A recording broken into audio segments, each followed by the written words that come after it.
민수기 33번째 시간입니다. 오늘 말씀은 민수기 18장 1절부터 7절 말씀을 보도록 하겠습니다. 그러면 민수기 18장 3절부터 5절 말씀을 합독하고 민수기 18장 1절부터 7절 말씀을 보도록 하겠습니다. 자, 그러면 민수기 18장 3절부터 5절 말씀을 한 목소리로 합독하도록 하겠습니다.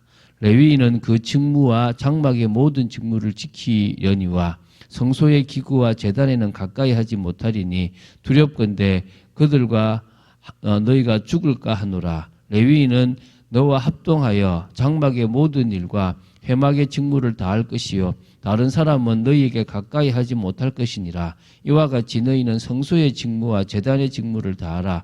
그리하면 여호와의 진노가 다시는 이스라엘 자손에게 미치지 아니하리라. 아멘. 여호와의 진노가 미친다고 하니까 되게 하나님을 무서운 하나님으로 보는데 죄만 없으면 자상하신 하나님이십니다. 그 죄를 해결할 수 있으면 가장 은혜로우신 은혜를 주시는 하나님이십니다. 또 죄인에게도 긍휼과 자비를 베푸시는 하나님이십니다. 오늘 우리가 이 하나님을 사실적으로 알고 믿는 축복의 시간이 되어져야 될 줄로 믿습니다. 오늘 아론의 가문, 제사장과 또 레위인들이 해야 될 어떤 그런 직무에 대한 부분들을 다루고 있습니다. 하나님은 아론과 그의 아들들을 제사장으로 세워서 제사장 직분을 담당케 했습니다. 계급이 아니에요. 오히려 더 위험한 일일 수도 있는 거예요. 쉽게 생각하면 자, 지금 우라늄 같은 진짜 위험한 물건을 만진다 생각해 보세요.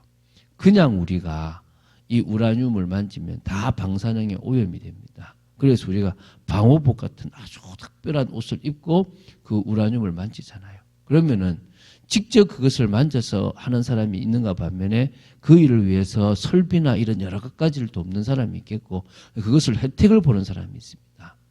동일하게 하나님은 죄인과 함께 있을 수 없으니까 죄인이 가면 진노를 받을 수밖에 없어요. 그래서 하나님이 성전이라는 성막이죠. 그것을 만드시고 그 일에 하나님과 전 인간이 이스라엘 백성들이 소통할 수 있도록 제사장 직분을 만들어 놓고 레위인을 구분해서 각자의 일을 맡기신 거예요.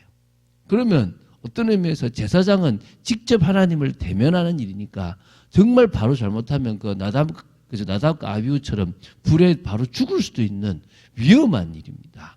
그런데 이 일을 앞에서 봤듯이 왜 너희들만 하냐 이런 식이 된 거예요. 한마디로 누군가는 하나님을 만나는 일에 희생을 해야 되고 그것을 하나님은 레위 지파 그 중에 아론의 그 아들 중에서 한 가정 한 집안을 뭐랬습니까? 대제사장으로 세워가지고 계속 그 일을 하게 했다는 거예요. 그리고 그 아론의 아들들을 제사장으로 해서 그 속에서 이제 뭡니까? 성소의 일을 감당하게 한 거예요. 그걸 함부로 하지 못하도록 막아놓은 거예요. 그거는 이 사람들만 특별하다는 것이 아니라 하나님이 거룩하니까 하나님이 완전하시고 하나님이 공의로우시니까 인간이 하나님 앞에 그냥 나아가면 죽어버리고 진노를 받으니까 특별히 그 일을 좀 나누어서 합동해서 모든 이스라엘 백성이 하나님을 만날 수 있도록 만들어 주셨다는 거예요. 그런데 이거를 계급으로 생각하고 저 자리가 좋은 자리로 생각한다는 것은 나중에 결론적으로 말하지만 교회 일을 하는데 하나님과의 관계가 우선이 되는 것이 아니라 저 자리를 차지함으로 영광 받거나 뭔가 내 이름을 내는 데 관심이 있다는 거예요. 하나님께는 이 자리 저 자리가 중요한 게 아니라 그냥 구별해서 썼지만 모든 이스라엘 백성들과 소통하시기 위한 방법이었다는 거예요. 그걸 우리는 기억해야 된다는 거예요. 사실 이런 부분에서 그 죄를 담당할 제사장의 역할은 되게 중요했다라고 보시면 돼요. 하나님은 민수기 17장을 통해서 아론과 그의 아들들에게 이 중요한 직분을 감당할 수 있도록 제사장 가문이 되도록 이 가문을 내가 특별히 택했다라는 표식을 뭘로요? 아론의 지팡이를 통해서 허락하셨어요. um이 나고 또 숨이 돋고 꽃이 피고 또 뭡니까? 살구 열매가 맺어짐으로 말미암아 하나님께서 나는 내 스스로 아론의 가문을 선택했다라고 뭘 보여주셨습니까? 권위를 보여주셨어요. 아론과 모세와 아론이 저 고라와 모든 사람들을 죽인 것이 아니라 하나님이 하셨다라는 진노임을 보여주셨다는 거예요. 그게 다른 지휘관의 지팡이에는 아무런 변화가 없었다는 것입니다. 이거는 그냥 우연히 있을 수 있는 일이 아니에요. 지팡이를 꽂아서 거기에 싹이 날 수 있는 경우는 있습니다. 그런 경우들이 있어요. 그런데 이거는 그런 개념하고 다르게 살구꽃이 필 정도로 그것도 하루 만에 이건 기적이라는 거예요. 초자연적인 일이라는 거예요. 근데 그것을 지금 경험하면서 다시 한번 제사장의 임무와 레위인의 직무를 다시 한번 이야기하시는 거예요. 하나님은 아론에게 그의 직위에 따른 위험성도 얘기해 주셨습니다. 그러니까 좋은 것만 있는 게 아니에요. 특권이 아니에요. 뭐 이름 나는 교회에서요.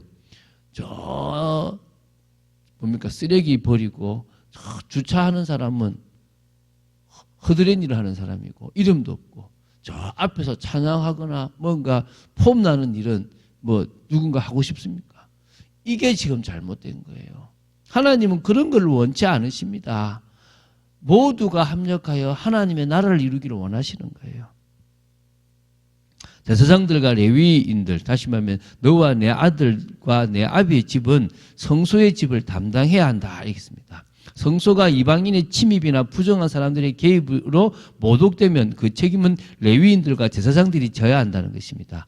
고의로 그런 죄를 짓는 죄인들은 자기의 죄 때문에 죽어야 하거니와 그의 피는 파수꾼의 손에서 찾게 되는 겁니다. 더 일반적인 말로 바꿀 수 있습니다. 성소의 어떤 의무나 직무가 소홀히 되거나 어떤 의식이 율법에 따라 제때 거행되지 않거나 성소의 이동 시에 잃어버리는 것이나 잘못 놓이는 것이 생기면 거기에 대하여 책임을 지고 생명으로 답해야 되었던 게 바로 제사장의 임무예요. 그러니까 더 위험한 일이었다는 거예요. 저거를 바랬던 거예요. 뭐 때문에요? 저 위험한 임무를 내가 하고 싶다라는 주님 앞에 더 서고 싶다는 게 아니라 내가 저 권력을 쥐고 싶다 이거였어요. 잘못된 거죠. 지금도 교회에서 그러면 안 된다는 거예요. 목사가 참 이렇게 인정받지만 그게 중요한 게 아니잖아요.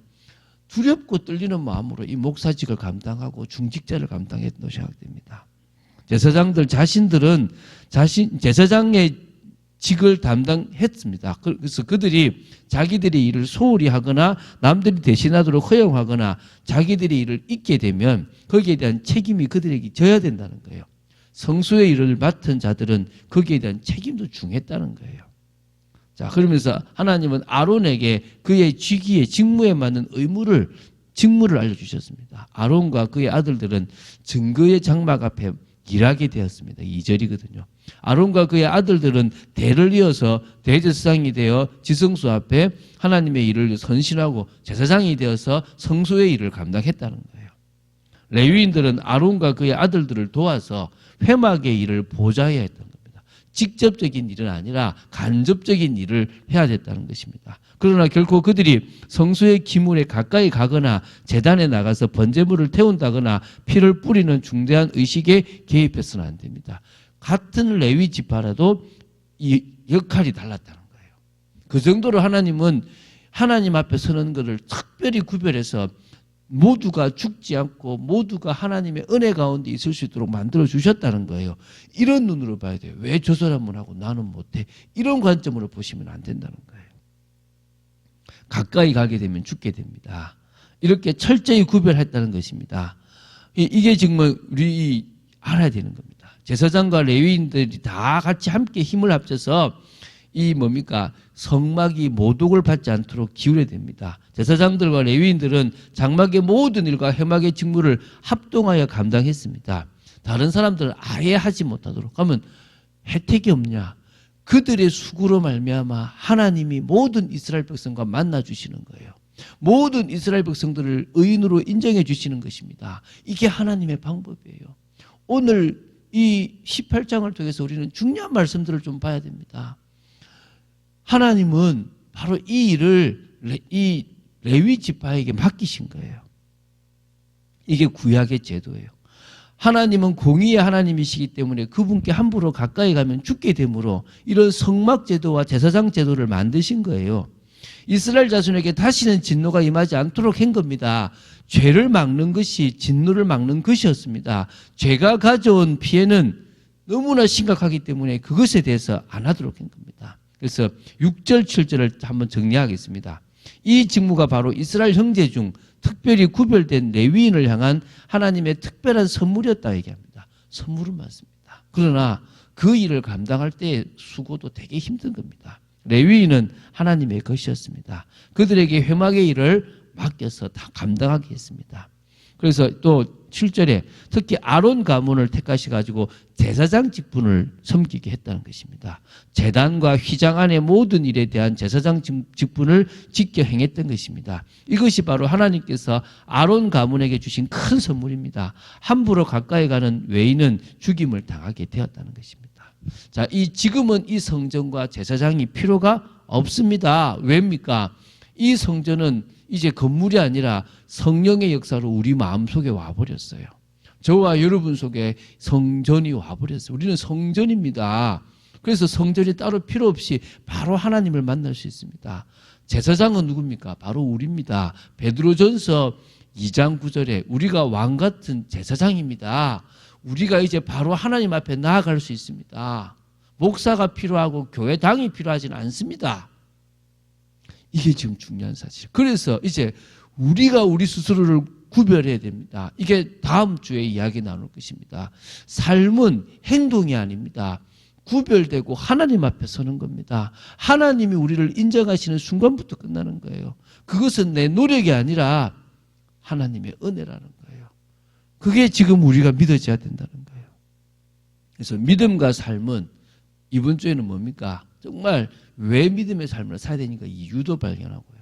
더 나아가서 도전을 위해서 내 중심에 그리스도가 딱 주인되고 맡기지 못한 영역들을 더 맡겨나가고 하나님의 뜻에 맞는 삶을 살아가려고 하는 겁니다. 그러기 위해서 먼저 은혜 받는 삶이 가장 중요한 거예요. 오늘 여러분 정말 축복 누리시기 바랍니다. 정말 이 민수기를 이 눈으로 보지 못하면 지금도 교회의 직분에 대해서 또 시험 들어요. 지금도 엉뚱한 것 때문에 우리가 갈등한다니까요. 그럴 필요가 없습니다. 목사는 목사 일을 잘하면 되고 중직자는 중직자 일을 잘하면 되고 성도는 성도 일을 잘하면 되는 거예요. 그걸 하나님이 원하시는 거예요.